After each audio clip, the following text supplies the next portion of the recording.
Hey guys, welcome back. So today we're out at the range and we brought out our BCM rifles. This is Aaron, the cameraman. We've got him in front of the camera this time versus behind him. And the reason I brought Aaron out and had him sit out here with me is because Aaron is also a fan of BCM rifles. You guys may not know this. Of course, you guys know, or most of you know, I served in the Marine Corps. Aaron, my buddy here, also served in the Marine Corps, and that's kind of one of the things that made us become friends over the years. That's how we originally met anyway and first started talking. Yep. But that and our love for rifles. And Aaron and I both agree. I mean, I had a good experience with the M16 in the Marine Corps. I also did. Yeah. Yep. So we both agree the M16 is a very good service rifle. But for the many years, and you know this, I was a big fan of Colt rifles, and I think you were as well. Very big fan of Colt rifles. I actually own a couple. Right. Swore by them. Right, and that's all I used to buy. If I went out to buy an AR-15, I'd buy a Colt. And that's been happening now. Gosh, I got my first Colt rifle in high school, so we're talking the late 80s. But you know, over the years, it's taken quite a bit to pry me away from Colts, and what's done that is BCM. Absolutely. Yeah, I mean, for me, it's not only just the quality. Colt's quality is good; it's military quality, but BCM's quality is above that, in my opinion. It is. It's a step above, and I was a Colt fanboy forever. I mean, my first AR was a Colt, and I always swore, if you want quality, buy a Colt. Right. But BCM is really they're producing a phenomenal, outstanding AR. And I believe too, it's a step above the Colts. It really is. I think it's definitely a top tier AR manufacturer. And when I say that, the fit and finish of the rifles is impeccable. For the money that you spend, I really don't think you're going to get any better by spending more. I think if you're looking for a quality AR-15, I mean, if I had to pick an AR-15 right now as my go-to rifle, it would definitely be my BCM, the one I just configured with the LWRC M6 lower and the 14.5-inch pinned barrel, lightweight barrel with the 13-inch KMR magnesium rail. Pretty similar to what you have there for your rifle. Yeah, this is the BCM M4 with the KMR 13 rail system, and it's actually got a heavy barrel on it, but I prefer that. You like the heavier barrel? Sure.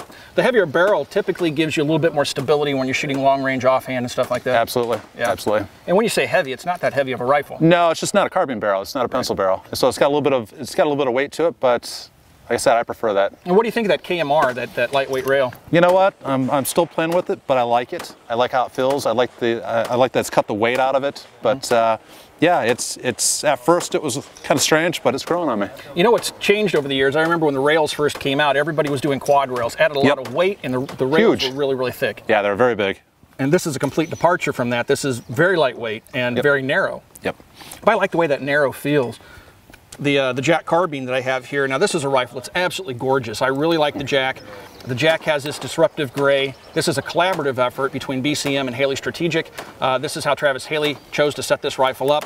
And I really like it. I may do a full review on this rifle here in the future, but you know, it has a great trigger in the thing, good sights, has a light on it, which is a must on a defensive rifle. I've put a BCM gunfighter grip up here a little bit forward, but other than that, this is pretty much a bone stock, and of course I have a Mako imported Meprolight. This is one of the new sights. They're not on the market yet. They'll be on the market here in August, I think, sometime. But it's called the TRU-DOT. Look for it. It's a $400 sight or a little bit less than that, and I've really had good luck with it. But overall, this Jack carbine is a really nice rifle, and it's definitely something I enjoy shooting. But when you started getting into BCMs, you know, what is it that kind of set you off? I mean, I know we went to SHOT Show and we were looking at them, and then we picked these up, and for me, it was just the shootability of the rifle. It seems the consistency in the barrels is really good as well. The accuracy is really good. Yeah, it's excellent accuracy. The fit and finish is phenomenal. It's just, you pick one up and you play with it, you start handling it, you can tell it's a quality built firearm. It really is. Right. So it's noticeably, you know, it's noticeable. It really is. And when you get behind one, start pulling the trigger on one, it'll come to you why they are what they are.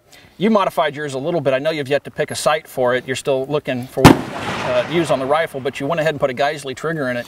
I did. I put a Geisley National Match trigger in it. Just that's my preference. I shoot long range. I like light triggers. So I put the 2-stage National Match trigger in it, and I like it. Not to say that the BCM trigger wasn't a good trigger. And you know, I didn't have a problem with it. It's light, it's crisp, it's got a nice clean break to it. I thought it would be hard to improve on, but yeah, like I said, I really do like the Geisleys. The Geisley triggers are outstanding. The factory trigger in my rifle it isn't too bad. It's actually a pretty good trigger. It's a good combat trigger, and by that I mean it's a little bit heavier, but it has a nice clean break. The Geisley is definitely a step up. I would almost say that's almost too light for my tastes, but it's a very clean trigger. And then the trigger in this Jack carbine is very light. It's almost like the Geisley, not quite as light, but this thing is just right on that cusp of what I think is almost too light for a defensive rifle. But it's still very good, which also, you know, triggers produce accuracy. If you have a really heavy, nasty trigger like my FAL, you're lucky if you can shoot a decent group. So a trigger really, really helps. You know, the other thing when it comes down to choosing a BCM is the price. Now, there's a lot of AR-15s out there on the market right now. Sure. You know, you have, gosh, I bet at least 50 companies making AR-15s. And so you have a lot to choose from. And I'm not saying BCM is the absolute best rifle on the market. I think it's definitely in the top, you know, 2 or 3. But, you know, price-wise, it's somewhat competitive. The PSA is going to cost you a lot less.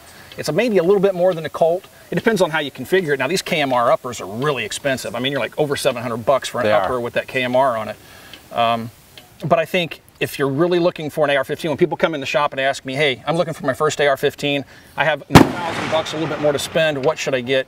I'm saying BCM now, and I used to say Colt. I'm steering people away from Colt. Sure, and I'm doing the same thing. People ask me, you know, what I shoot, and, you know, I've got nothing bad to say about Colt, but I push the BCM. I really like it. I like what I see, and I like how it shoots. Yeah, so. Me too. Well, I've been having fun out here today shooting these rifles. I mean, we brought out several. We also brought out the guy that's running the camera now.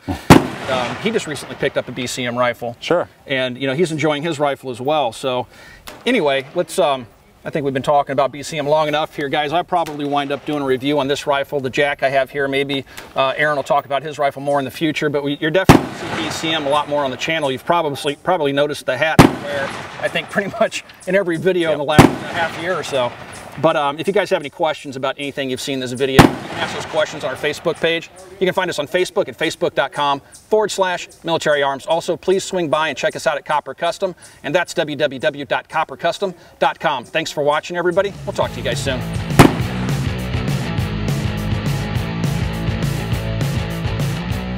While I love my AR-15s, I am a big FAL fan. This is my Argentinian-made military contract FAL. Nothing special, iron sights. I'm going to shoot it at 500 yards here. See if I can hit this little ringer out there.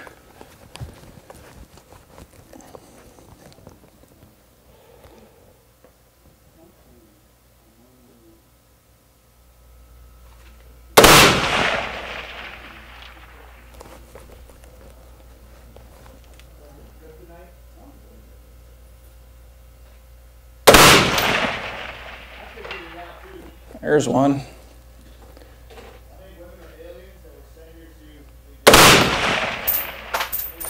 There's two.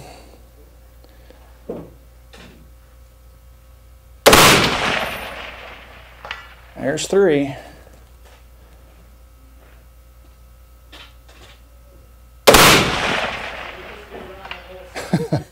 So you can see this thing can easily hit a 500-yard steel ringer. The triggers on these things are horrendous. This is like a 12-pound trigger, mushy, creepy, horrible release. But despite all that, these things are shooters. This is just 147 grain ball, military surplus ammunition.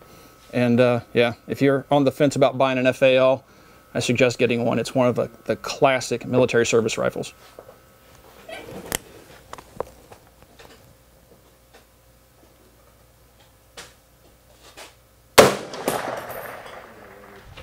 Today's episode of Military Arms Channel is brought to you by Jennings, Bryco, High Point, and Keltec. Who took 10 rounds? Just kind of like how my frickin' gold dots keep going missing. I swear, man.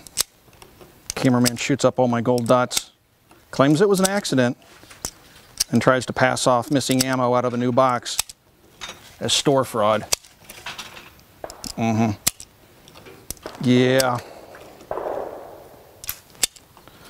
It's hard to get good help these days. All right, you want to see something really cool? How's about an MP5K semi-automatic with a folding brace? I'll be able to tell you guys more about this here in the future. But for right now, it'll just have to suffice with me showing you it working.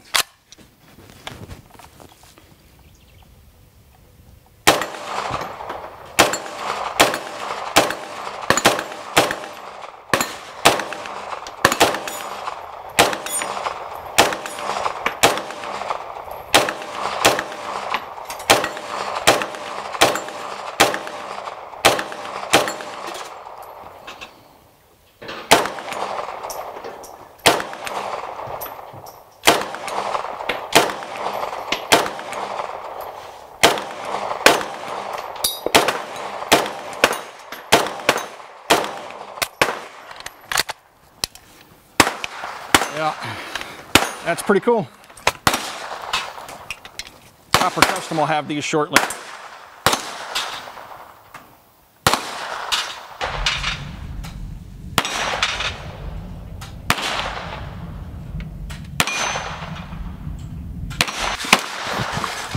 Mix bag. This little guy is obnoxiously loud. It's like a dollar target. Distraction. Oh, okay, right.